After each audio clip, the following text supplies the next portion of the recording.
oleh pelaku industri. Oke, kebijakan dan juga kepastian hukum ya yang menjadi highlight supaya iklim usaha kita menjadi lebih baik. Ya, contohnya terakhir nih, ada kewajiban untuk pendaftaran notaris kalau nggak salah untuk perusahaan. Ya buat yang gede-gede nggak masalah, yang kecil-kecil kan kasihan. Jadi kontraproduktif dengan tadi yang disampaikan ketua ya, kita perlu mengembangkan kelas menengah. Buat mereka yang omsetnya katakanlah cuma 50 juta, 100 juta per bulan, pendaftaran itu berat sekali. Nah, ini yang saya sebut sebagai market failures, kegagalan pasar ketika biaya transaksi menjadi terlalu tinggi. Ya. Nah, ini hal-hal seperti ini perlu kita tinjau ulang. Kita bicara itu pendaftaran notaris. Kesian kan untuk kelas menengah UMKM. Ditarik lagi uangnya. Iya. Ya kalau cicilan belum kalau kebayar. untuk Kompas gampang bayarnya lah ya. Tapi kalau yang nggak ada lain-lain. standarisasi tadi. Ya, standarisasi. Oke.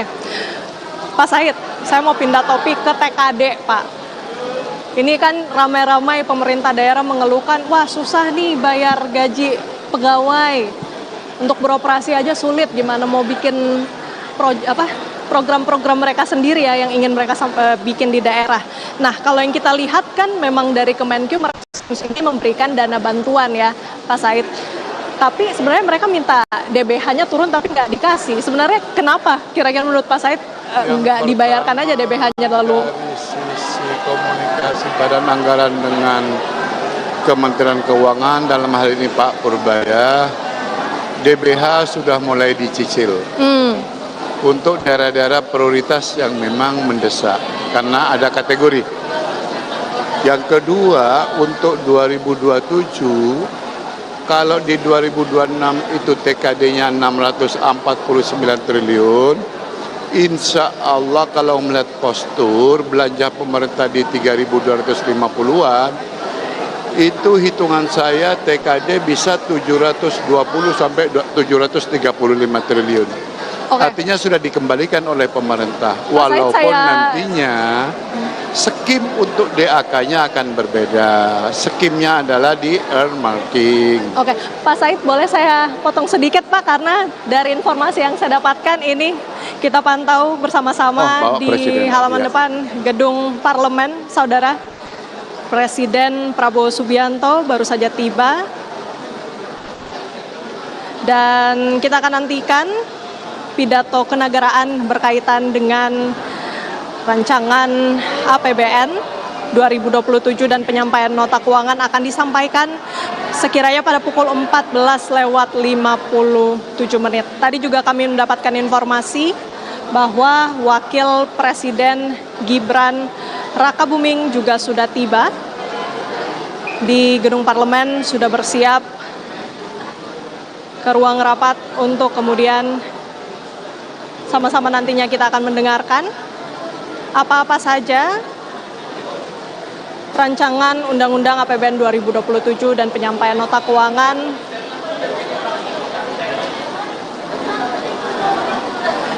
Karena kalau yang kita lihat pada hari ini juga berkaitan dengan agenda, ini memang merupakan serangkaian agenda untuk memperingati HUT kemerdekaan ke-81 Republik Indonesia. Dan pada hari ini Presiden Prabowo Subianto akan berpidato 2 kali. Tadi pagi sudah ada penyampaian pidato kenegaraan. Presiden Prabowo Subianto sebagai kepala negara ini menyampaikan capaian-capaian. Dan kita lihat saudara visual terkini Presiden Prabowo Subianto disambut langsung oleh Ketua DPR RI Puan Maharani, juga bersama dengan kedua DPD RI Sultan Bahtiar Najamuddin. Nah, Bapak-bapak, ini Presiden Prabowo Subianto sudah tiba. Tentunya pelaku usaha, masyarakat, publik yang memang terdampak langsung pada kebijakan ekonomi ini menantikan apa sih sebenarnya nanti rancangan postur APBN 2027.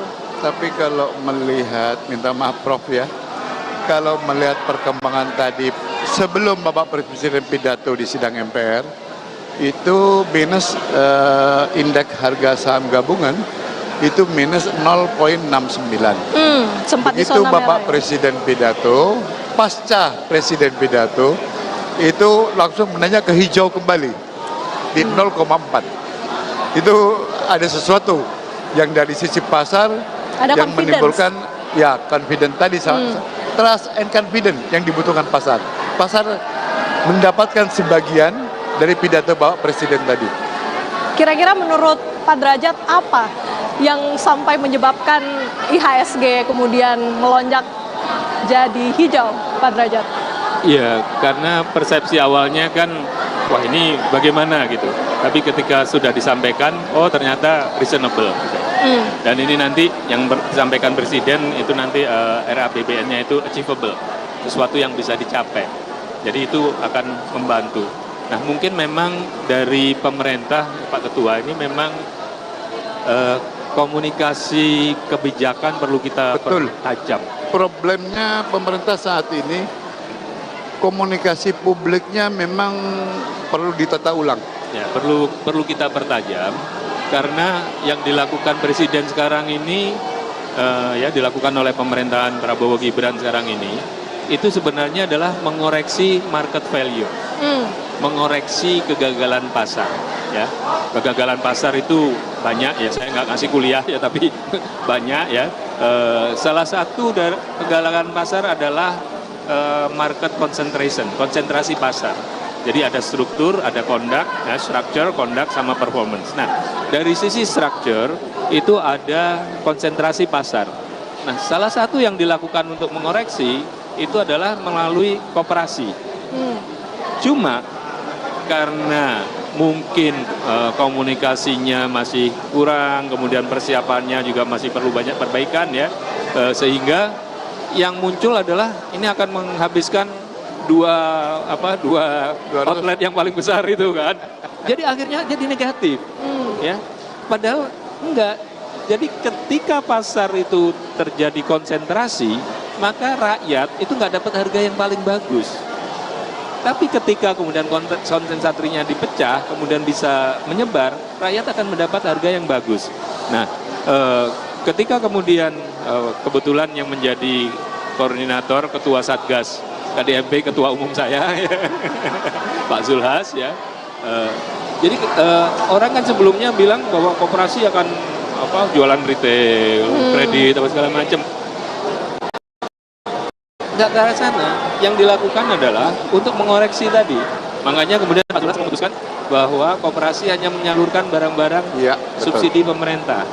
Bukan membunuh retail yang ada di desa-desa. Exactly. Apalagi UMKM yang di sana itu jadi kekhawatiran Pemerintah, soalnya. pemerintah butuh UMKM. Iya. Tidak mungkin pemerintah akan membunuh UMKM. Oke. Di APBN 2027 apa kira-kira yang bisa? Soal komunikasi tadi, ini kan seakan-akan di jajaran Menko komunikasi publiknya oke banget. Cuman di jajaran